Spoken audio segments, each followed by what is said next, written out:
Olá, muito boa noite. Sejam bem-vindos ao Grande Debate. Comigo, Juliana Lopes, com o comentarista José Eduardo Cardoso e o cientista político Magno Cal. Vamos ao primeiro tema. O ministro Cássio Nunes Marques tomou posse como presidente do Tribunal Superior Eleitoral. André Mendonça assumiu a vice-presidência da Corte. Participaram dessa cerimônia o presidente do Senado, Davi Alcolumbre, presidente da Câmara, Hugo Mota, e o presidente do STF, Edson Fachin. O presidente Lula também esteve presente e esta é a primeira vez que os ministros indicados pelo ex-presidente Jair Bolsonaro assumem o comando do TSE.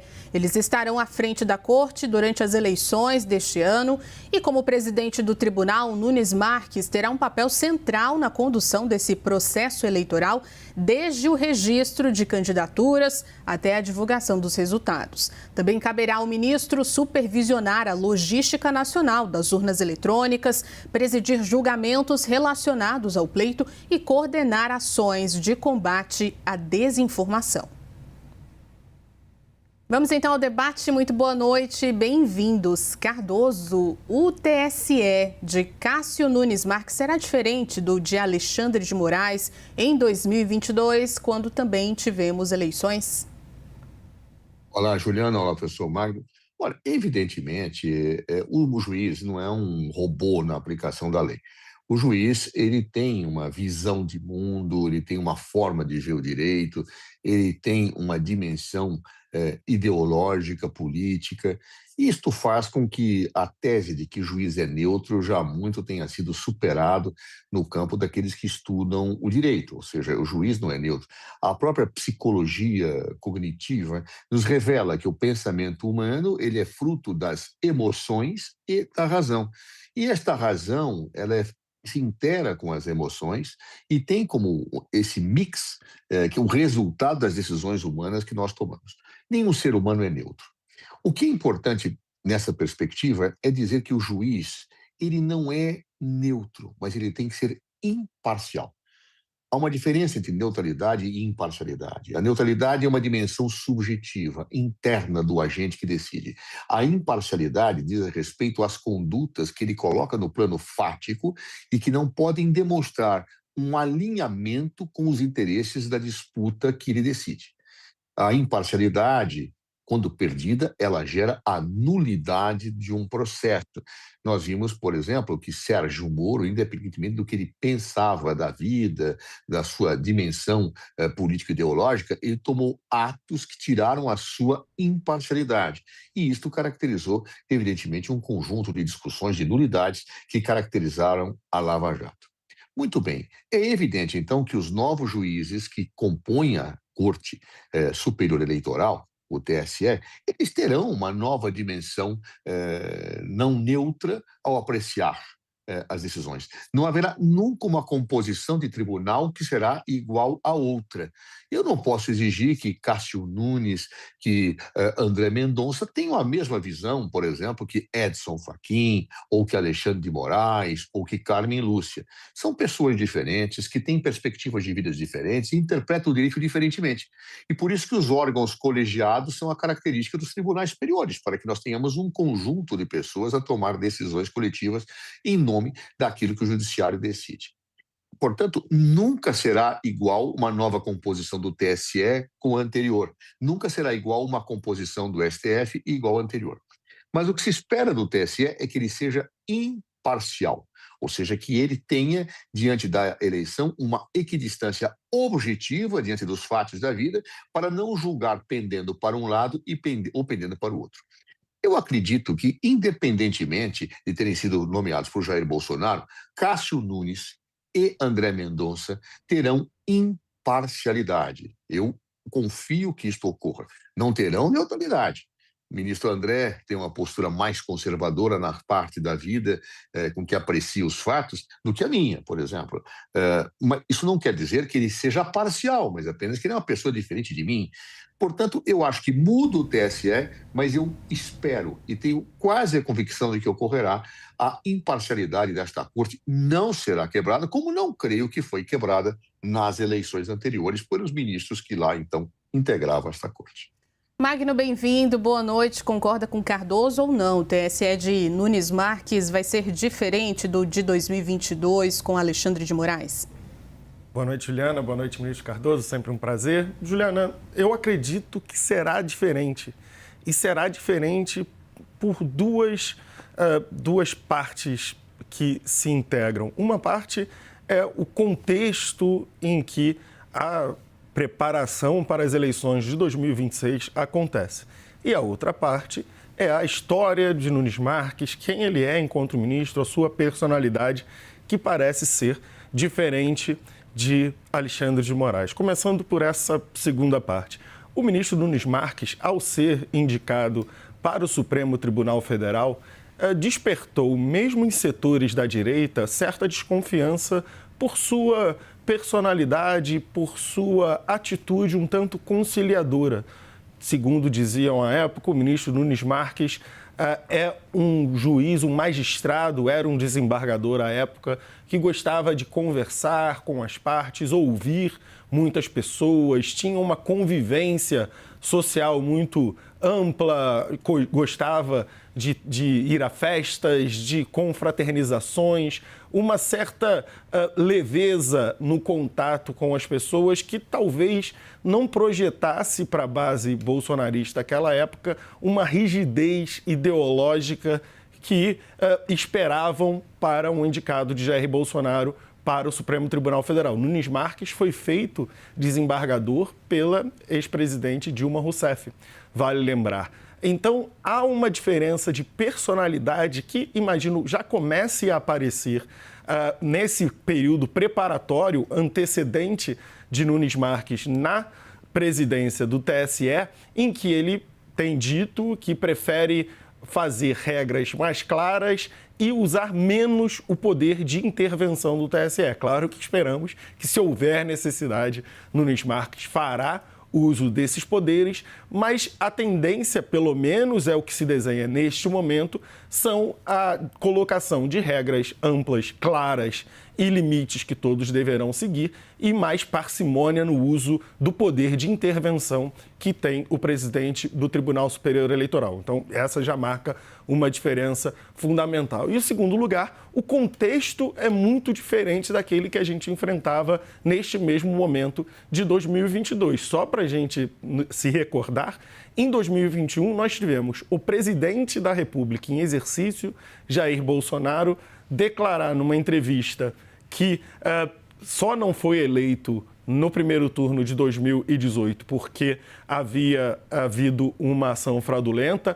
O encontro no Palácio da Alvorada com os diplomatas estrangeiros, em que Jair Bolsonaro disse ter provas de que a eleição de 2018 tinha sido fraudada, sem apresentar qualquer prova, também já havia acontecido. E em setembro de 2021 também já havia acontecido aquele discurso de Jair Bolsonaro aqui pertinho na Avenida Paulista, em que ele dizia que não aceitaria decisões tomadas pelo STF. Então, o contexto não apenas da relação do atual presidente da República à época com o Supremo Tribunal Federal e com os magistrados, mas também do presidente da República com a instituição urna eletrônica, a instituição eleições, era bastante diferente àquela ocasião. Como, neste momento, a candidatura bolsonarista tenta construir um ambiente em que há menos conflito, menos questionamento ao sistema eleitoral, eu imagino que nós temos tudo para termos uma presidência de Nunes Marques que seja mais tranquila do que aquela que tivemos de Alexandre de Moraes no pleito anterior. Cardoso, o Magno lembra aqui esse processo de questionamento da lisura, do processo eleitoral. Quais são os maiores desafios, ou serão os maiores desafios, que Nunes Marques deve enfrentar nessa corte eleitoral num ano de eleições? Eu acredito que o papel que o novo TSE terá sobre a presidência do ministro Nunes Marques é um papel, e eu concordo com o Magno, talvez menos tumultuado do que foi aquele que nós tínhamos na eleição anterior. Ali nós tínhamos um presidente da República que hostilizava as decisões do Supremo Tribunal Federal. Vamos lembrar, e o Magno lembrou, um trecho eu lembro outro, da fala de Jair Bolsonaro, que ele se dirige a Alexandre de Moraes, dizendo: Alexandre de Moraes, deixa de ser canalha. né, e fala que não cumpriria mais nenhuma decisão do Supremo Tribunal Federal, faz todo aquele conjunto de situações que depois, a posteriori, foi visto pela Procuradoria-Geral da República, pela Polícia Federal e também pelo próprio Supremo, como uma articulação para deslegitimar as eleições, caso ele não vencesse, e aí então engendrar um golpe de Estado, que foi uma tentativa frustrada.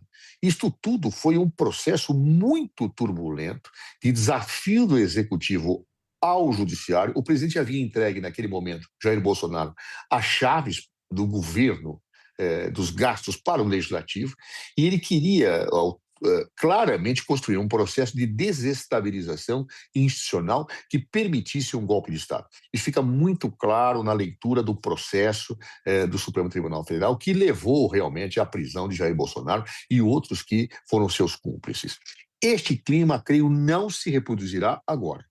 Mesmo Nunes Marques sendo uma pessoa nomeada por Jair Bolsonaro, Luiz Inácio Lula da Silva respeita e tem respeitado as instituições. Ele pode até ter divergências em certos casos, como teve, por exemplo, quando ele foi preso e disse que aquilo era uma injustiça, mas ele não tentou se furtar da prisão, ele não cortou tornozeleiras, ele não desafiou o judiciário da forma em que fez Jair Bolsonaro.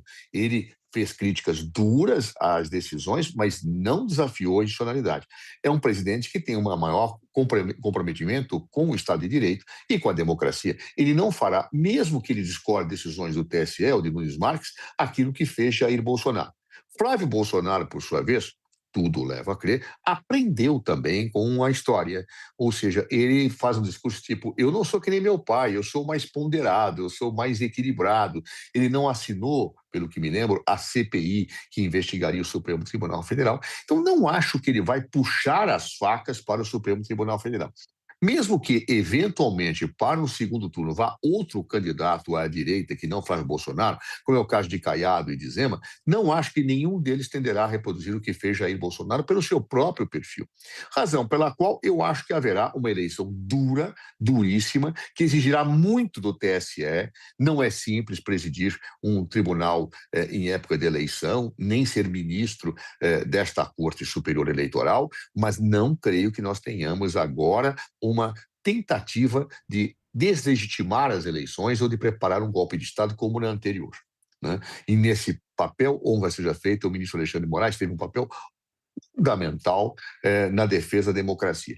Cássio Nunes não terá essa necessidade hoje, a meu ver. Serão eleições difíceis, polarizadas, mas nunca com algum dos lados tentando dar um golpe de Estado.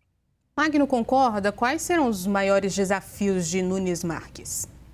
Juliana, eu acredito que boa parte do desafio de Nunes Marques durante esse período na presidência do TSE será lidar com as novas tecnologias que aparecem na disputa eleitoral. As disputas eleitorais durante a história sempre tiveram problemas em incorporar as novas tecnologias de comunicação, desde a máquina impressora até a inteligência artificial, dentro do processo eleitoral, porque essas tecnologias sempre são utilizadas pelos candidatos, pelos partidos políticos, para obter alguma vantagem para o seu lado. E aí nós temos sempre a regulação andando atrás da tecnologia. A tecnologia vai dando novas ideias, vai sendo incorporada pelas campanhas e a tentativa da Justiça Eleitoral na regulação, em determinar o que pode ser feito e o que não pode ser feito, é sempre reativo. Então, é um desafio considerável. Nós já temos, essa será a terceira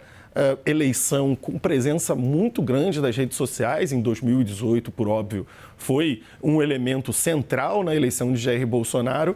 Em 2026, nós já teremos, essa será a terceira eleição presidencial e a gente espera que a Justiça tenha aprendido alguma coisa com episódios anteriores, que haja um acúmulo de conhecimento de 2022 e para que esse acúmulo de conhecimento seja informativo, para que a sociedade possa entender o que se passou e aperfeiçoar, é preciso também que a Justiça dê transparência a esses processos. A imprensa está tentando descobrir quantas contas no Twitter, por exemplo, foram afetadas por ações na Justiça na eleição anterior e a Justiça não libera esses números para a imprensa. Então, a transparência é importante para que a sociedade aprenda, a Justiça aprenda, os players da política aprendam e a gente consiga ter uma evolução de uma eleição para outra. Mas não nos enganemos, os desafios para se ter uma eleição justa são muito grandes. Nós não podemos nos iludir a respeito dos superpoderes da justiça eleitoral. Ela consegue,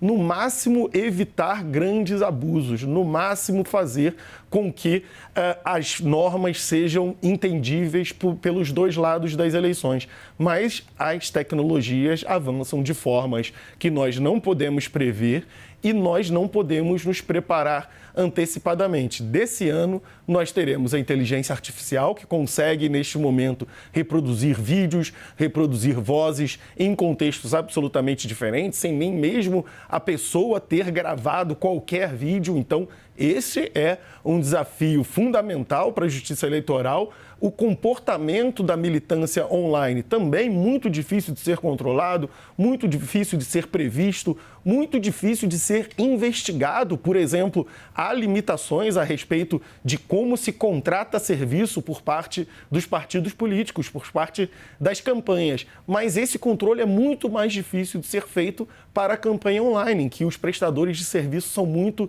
descentralizados. A gente precisa compreender que esse processo é uma via de mão dupla. É uma via em que a sociedade, claro, deseja manter no máximo a sua liberdade de expressão, no máximo a sua vontade de expressar a sua visão política, e do outro lado nós temos uma justiça eleitoral que tem alguns instrumentos para coibir abusos, mas que sempre será reativo porque as tecnologias sempre caminham na frente da reação legislativa.